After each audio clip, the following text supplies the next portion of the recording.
Welcome everyone to Weird Futures Comic Talk. I'm your host Bob Cheesy.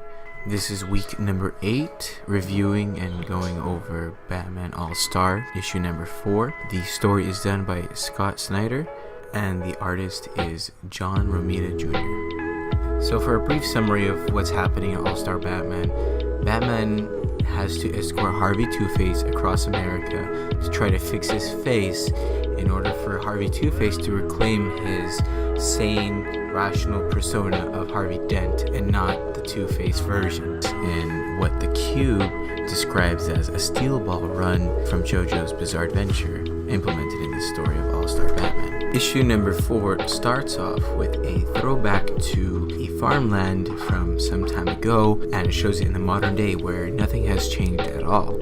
And then it pans to inside this abandoned house where it shows a voice from a basement asking for help and how he's been stuck for such a long time, which I will come back to. And then it pans to where it left off in issue number 3, where the Court of Owls was hired by Harvey Two-Face to take down Batman and his sidekick Duke. And it leaves off where Harvey Two-Face actually just finished pouring acid into his eyes where he can't see, and he's telling Batman, hey, feel my pain, this is exactly how it's like when your blood vessels get messed up, blah blah blah blah. And then of course, being Batman, he has gadgetry, this over-the-top gadgetry from his suit. He shoots these bullet-like squares from his suit and it hits Harvey Two-Face as he's about to stab him with some kind of spear, and then Batman can't see. Then all of a sudden Batman from his suit, he turns on these pectoral speakers and turns on this echolocation, and now he can see everything from a radar kind of perspective, just like Daredevil from Marvel, and he's able to fight his way out successfully. And we get to see from the next part where Harvey Two-Face is trying to drown Batman and Duke, and even the Court of Owl Assassins, where Batman, I kid you not, pulls off an Iron Man move where he blasts a giant sound wave from his chest, which is pretty nuts and over the top, which pretty well describe All-Star Batman overall. So then Batman and Duke escape successfully in the sewer. Then they find an airplane from a barn. Batman reminisces one of his flashbacks to his childhood with him and Harvey Two-Face. And then all of a sudden Duke asks him, what's up, dude? One of the big plot reveals from this issue was that Harvey Two-Face and Batman as kids plotted to kill Harvey's abusive father. But here it shows Harvey's father came to ask him for acceptance, and Harvey, or the deal that young Bruce Wayne and Harvey Two-Face made as kids. Then it gets to a point where Batman on the airplane, he gets knocked out, and it shows a cool little miles traveled, 407 miles.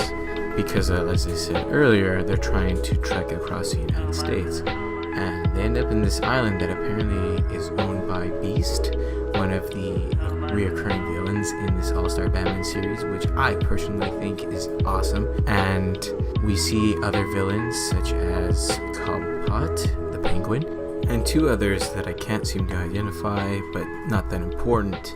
That happens to be a contingency plan in case if Batman fails escorting him across the United States, telling him that he put a tracker in himself. Batman will have to talk if he's tracked down by the other assassins and mercenaries that Harvey Two-Face hired to get Batman. So, funny enough, Harvey Two-Face set a counter plan to his contingency plan where he has a group of, I kid you not, a whole army of hoodlums it looks like, and that's where it ends. It's just, what happens? And at the end of the issue, it reads that they traveled 451 miles from their starting point. Now, the end of every All-Star Batman, they have a mini-series going over Duke's backstory, and personally, I'm not a big fan of. They seem very boring and drawn out to me, and I don't feel that it is worthy going over. But if you guys are interested for me going over them, let me know, but it seems to be a weaker part of the series. So now for my overall thoughts and opinions about All-Star Batman. I think it's a very strong series, and I enjoy reading them immensely. And the art style from John Romita Jr. is pretty strong. I understand that this is not his common art style that he uses. I mean, he has his signature from what people are saying, but it's not how he traditionally does his work. But I do like this take on the series, and it's a good entertaining read for me from a visual standpoint, and also from a plot wise. It's, like I said before, it's a good overall over the top kind of story that they implement. But one thing I'd like to add is that in the very beginning of this issue, as I stated before, how there's a man crying for help in this barn that's been saying that he's been stuck there for such a long time. It's going to be Harvey Dent's father. He says somewhere that he locked his father, that he refuses to kill him. So it is very safe to say that that is his father. All-Star Batman is a good, entertaining read that you should check out definitely. It comes out every few weeks. Over the top, entertaining, fast-paced fun, a lot of good action, pretty good plot, and you will not be disappointed. I hope you guys enjoyed this run of Comic Talk from Weird Future. This is Bob Cheesy, hoping you'd stay tuned for more. Thank you guys. Have a good day.